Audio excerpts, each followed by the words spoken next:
जितना बड़ा आपका एनर्जेटिक फील्ड होगा उतने ही कनेक्टेड आप होंगे यूनिवर्स से एंड उतने ही कम एक्शंस यानी फोर्स आपको देना होंगे किसी चीज को अचीव करने के लिए इस टाइम स्पेस रियलिटी में। Hi, I am Pratyush. I combine my learnings of quantum science, neuroscience, psychology, spirituality, and share my thoughts to create a world that we aspire. हर इंसान का अपना एक एनर्जेटिक फील्ड होता है जो उसके शरीर से 1 फीट से लेके 10 फीट और कुछ लोगों का 20 फीट तक भी जाता है। राइट, अब जो लोग बहुत ज़्यादा फिजिकल नेचर के होते हैं, जो बहुत ज़्यादा मटेरियलिस्टिक होते हैं, जो बहुत ज़्यादा सेल्फ सेंटर्ड होते हैं, उनका एनर्जेटिक फील्ड उनके शरीर से 1 फीट से लेके 2 फीट तक होता है और उनके एनर्जेटिक फील्ड का वाइब्रेशन भी उनके थॉट्स एंड उनके इमोशंस पे डिपेंड करता है। तो लेट्स से अगर वो पर्सन स्ट्रेस में है तो उसके एनर्जेटिक फील्ड का वाइब्रेशन जो है वो 40 हर्ट्ज के आसपास होगा एंड अगर वो पर्सन रिलैक्स है, अगर वो खुश है तो उसके एनर्जेटिक फील्ड का वाइब्रेशन जो है वो 12 हर्ट्ज के आसपास होगा। अब जो हीलर्स होते हैं, जो मेडिटेटर्स होते हैं, जो लोग एक स्पिरिचुअल टाइप की थिंकिंग रखते हैं, स्पिरिचुअल टाइप की, ना कि रिलीजियस टाइप की, ऐसे लोगों की एनर्जेटिक फील्ड जो है वो 5 फीट से लेकर 10 फीट तक होती है और उस एनर्जेटिक फील्ड का वाइब्रेशन भी उनके थॉट्स एंड उनके इमोशंस पे डिपेंड करता है।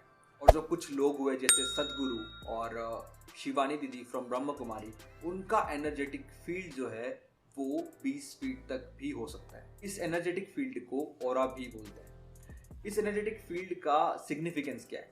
तो जितना बड़ा आपका एनर्जेटिक फील्ड होगा उतने ही कनेक्टेड आप होंगे यूनिवर्स से एंड उतने ही कम एक्शंस यानी फोर्स आपको देना होंगे किसी चीज़ को अचीव करने के लिए इस टाइम स्पेस रियलिटी में।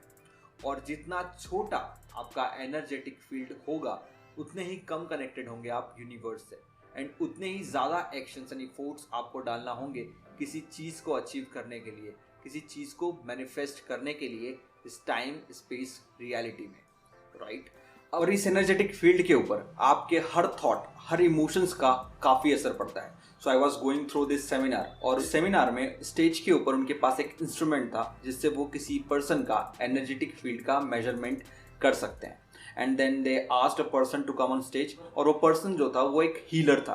ओके, और जब उन्होंने उसके एनर्जेटिक फील्ड को मेजर किया तो वो एनर्जेटिक फील्ड उसके शरीर से 10 फीट दूर तक जा रहा था and then they asked this person to think something negative और उस पर्सन ने फिर 2 मिनट तक किसी नेगेटिव सिचुएशन का, थॉट का विजुअलाइजेशन किया एंड आफ्टर दैट जब उसके एनर्जेटिक फील्ड को मेजर किया गया वो 10 फीट से लेके 5 फीट तक श्रिंक हो गया। आपके हर थॉट एंड हर इमोशंस का आपके एनर्जेटिक फील्ड के ऊपर असर पड़ता है।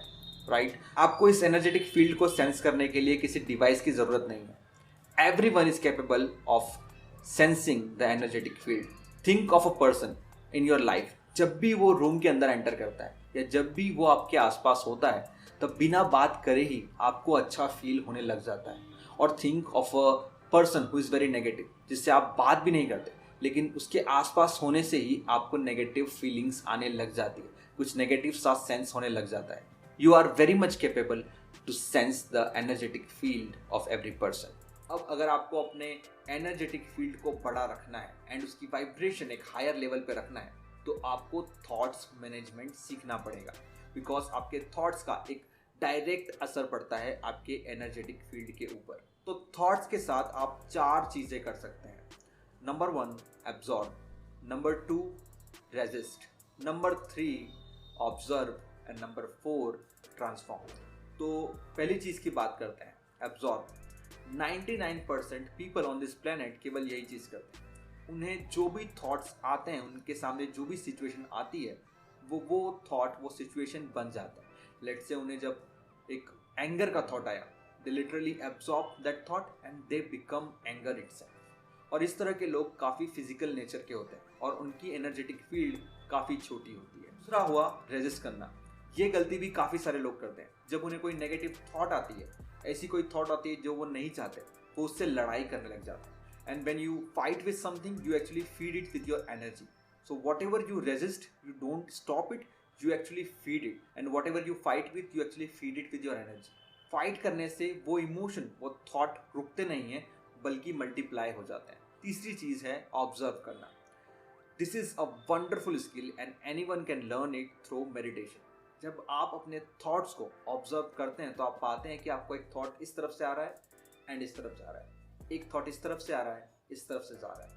आप अपने थॉट के साथ ना फाइट करते हैं ना उन्हें एब्जॉर्ब करते हैं, you just observe your thought. और जब भी आप अपने थॉट्स को ऑब्जर्व करेंगे तो आप पाएंगे कि उन थॉट्स का आपके ऊपर काफ़ी कम कंट्रोल है। You will find that whenever you observe any thought और any emotion in a magnifying glass, you will see that they are tend to lose hold on you, right? So ये skill बहुत ही important है and daily meditation से आप इस skill को सीख सकते हैं। Now number 4 is transform.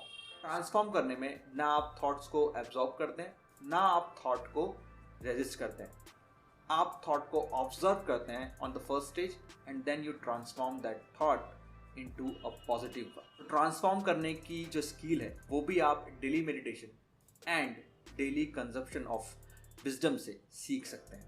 तो अगर आपको अपनी एनर्जेटिक फील्ड को बड़ा रखना है, उसे एक हायर लेवल पर रखना है, तो आपको अपने थॉट्स को एब्सॉर्ब करना, ड्रॉप करना पड़ेगा। आपको अपने थॉट्स से फाइट करना बंद करना पड़ेगा।